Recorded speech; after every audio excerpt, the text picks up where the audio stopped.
Hello,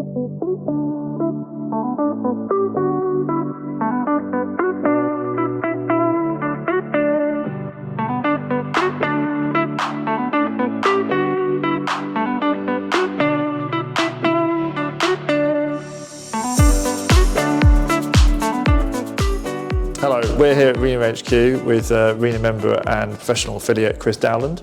Chris, can you tell me a bit more about yourself? Yeah, pleasure to be here with you, Tom. I'm the Business Development and Technical Director of AD Marine. Had about 13 years in the shipbuilding industry, designing vessels and figuring out optimal processes.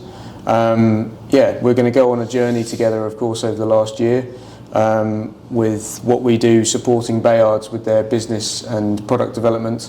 And part of that is about the development of aluminium structural bonding. Okay, great. And what can we expect to see in the video coming up? Yeah, so it's all about the journey that we've been on from initial testing and trialling the products to developing the joints and what are the benefits and how to make aluminium structural bonding work and why we've decided to do it as part of our shipbuilding process.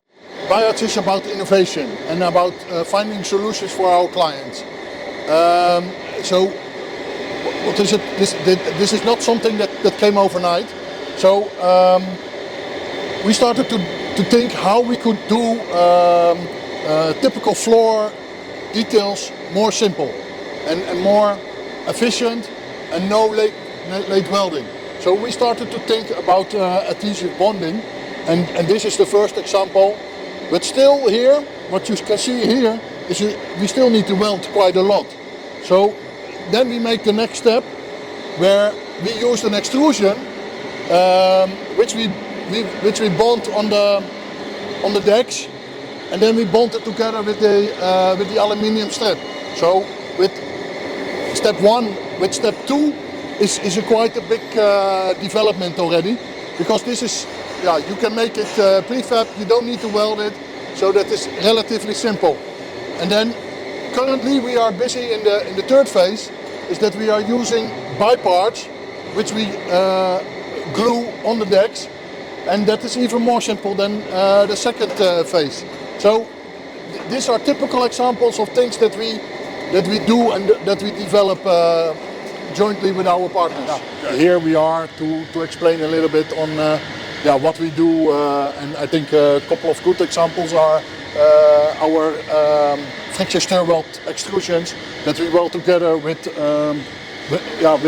without putting heat in, and that is what we do. And we are innovative in the aluminium, and we are making steps with other kind of techniques.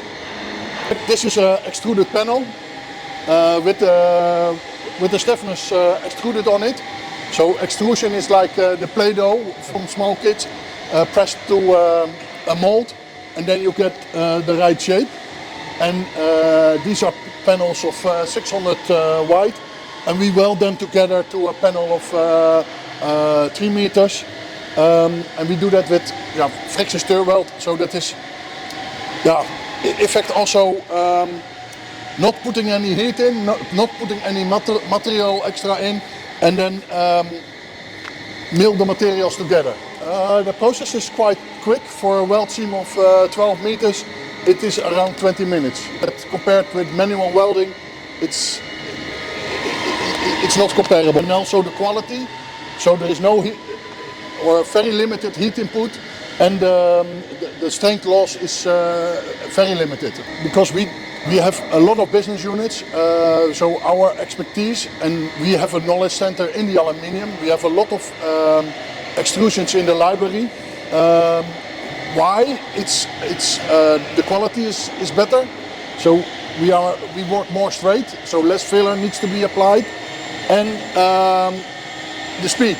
It's more efficient. Using the friction weld is something that in shipbuilding is not used in the extent that we are using it. We are, what is it, on an average superstructure of, 80-90 tons. It's about 30% of the panels are extruded panels like this. That is also why we are focusing on co-engineer together with our client in order to apply as much as possible panels like this or other type of extrusions that you could see in our facilities. So here we do the milling of the plates into the right profiles that are required for the shipbuilding. And that shipbuilding in general, our prime business is shipyard building. That requires a lot of craftsmanship and like I mentioned before, the co-engineering. But we have also capacity to do other works than just yachting.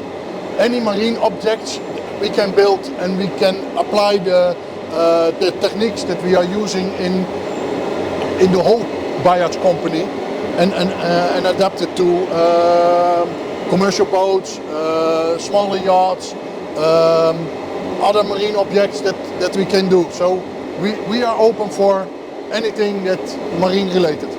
Before I joined Bayards 1.5 years ago, I worked for more than 20 years at Dowland on several locations and worked with several ship types. So I have quite some experience in the shipbuilding. We have a quite experienced workforce, and we are busy to rejuvenate our team with always on the guidance of the elderly guys, the experienced guys, so to say. We have established the Shipyard Builders Academy so that we get a vocabulary education for the guys. So they go 2 days at school, 3 days with a senior, doing some practical jobs and getting more maturity in the jobs, but also getting the understanding of the engineering, the material processes, and the next step in ship design and ship construction. So I think that is a very good step forward, and is bringing us or making us ready for the future. Aluminium is really a great material from a sustainability perspective. In itself, aluminium is one of the most recyclable materials, and the energy to recreate it is quite low, so you can recycle a lot of the material, as you see in the swarf bins, etc. The initial energy, what takes 100% to create a plate, can be done in 10% when it's being recycled, so it's massively sustainable in itself. So for me it was then, okay, I see a lot of aluminium shipbuilding going on, but how can we take aluminium shipbuilding to the next step? When we look at the life cycle management of these ships, long-term fatigue is an issue, and also if we can reduce the weight in the ship, then ultimately we can also reduce how much fuel is required to push these, or energy is required to push the vessels around. Yeah, my name is Jose Rego Alonso. I've been in shipbuilding for 20 years. I've been doing a bit of yachting as well, around 8 to 9 years. I've been working in Bayards since the last 2 years and doing management engineering for the Bayards Yacht Structures. I've been working quite a lot of different projects, not only yachting but commercials. But I would say that, for example, one of the projects we're working now is fully glass on the superstructure and brings a lot of challenges. And in there you need to combine not only aluminium, if not bonding as well for the glass, and all the challenges with the different subcontractors with the client itself. When I find out what Bayards was doing, Bayards has a history of 60 years of extrusions and mechanical background as well. And the heli decks and all of these extrusions are being brought into the yachting, into the shipbuilding. It was quite new for me as well, and in there they have more or less around 300 profiles under Bayards name. Then they can do a lot, and they can bring it into the yachting. We have friction stir welding, and we have other T's and bars that we use, and they are not common on shipbuilding because normally it's built and a lot of welding. And what Bayards adds value is that decreases the welding, decreases the weight, and what you want in a yacht is fairness. You want straight, nice finish for the painting, for the filler, and yeah, it's the added value that Bayards gives. Shipbuilding in general wants to save fuel consumption, good efficiency, high speed. But when you go to yachting, this goes even more.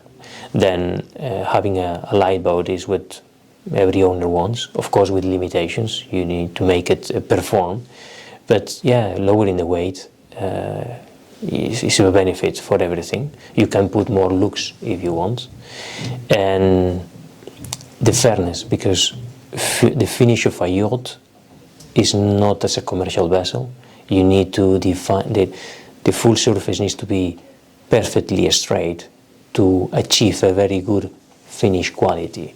Then these extrusions are reducing the heat implication, the deformation, giving an overall good quality in the end. During my experience in yachting, I've been experiencing different phases, since design and to the end phase, sea trials, but as well refits. Yeah? In the full cycle, even in a refit of a yacht, yes, something that you don't want to burn, you don't want to have fire in your boat, or you don't want to damage the paint that is already there. Bounding is one of the perfect solutions for it, because you can use bounding to glue stiffness. It can be aluminium, it can be carbon fiber, as soon as those stiffness comply with the strength and regulations, and the bounding helps to join it to the boat. Then if you look from the very beginning and you implement as well that in your calculations, in your naval architecture, you can use it as well during your building process. And this is what Bayards is really looking forward to investigate, to evolve on it, and try to even decrease more the welding. Goeiedag, ik ben Roy Overdam. Ik ben inmiddels 12 jaar werkzaam bij Bayards Yacht Structures. Ik heb hiervoor een opleiding scheeps- en jachtbouw gedaan. Dat was op het Lloydskwartier in Rotterdam. Vanaf mijn 21ste ben ik begonnen bij Bayards. Ik ben inmiddels 33. Ik ben begonnen als werkvoorbereider, 6, 7 jaar. Daarna ben ik de productiekant op gegaan, productieteamleider. En de laatste 1,5 jaar ben ik operations manager en verantwoordelijk voor de hele productie jachtbouw. Ik doe dit met plezier. Wat is mijn verantwoording daarin? De ruimteplanning, de mensenbezetting, het optimaliseren van de processen. Aluminium kan je natuurlijk extruderen, dus zoveel mogelijk extrusies verzinnen, waardoor we zo min mogelijk lassen, vervorming, warmteinbreng, dat soort dingen. En voor de mensen het zo gemakkelijk mogelijk willen maken. Wat komt daar bijvoorbeeld nog meer bij kijken? Vroeger deden we bijvoorbeeld alle vloeren in het schip allemaal lassen. Dat was een behoorlijk proces. Wat we tegenwoordig allemaal met pootjes, met draadenden erop, allemaal op de dekken lijmen. Daar voorkom je fysieke arbeid voor de mensen mee. En het is uiteindelijk ook tijdwinst. En dat is wat ons bijzonder maakt. So Chris, we've just seen why aluminium is an important sustainable alternative in shipbuilding and the development of structural bonding. What can we expect to see from part 2? Yeah, so part 2 is all about the deep dive into the development and the implementation phase of the project. Fantastic. Well, stay tuned everyone.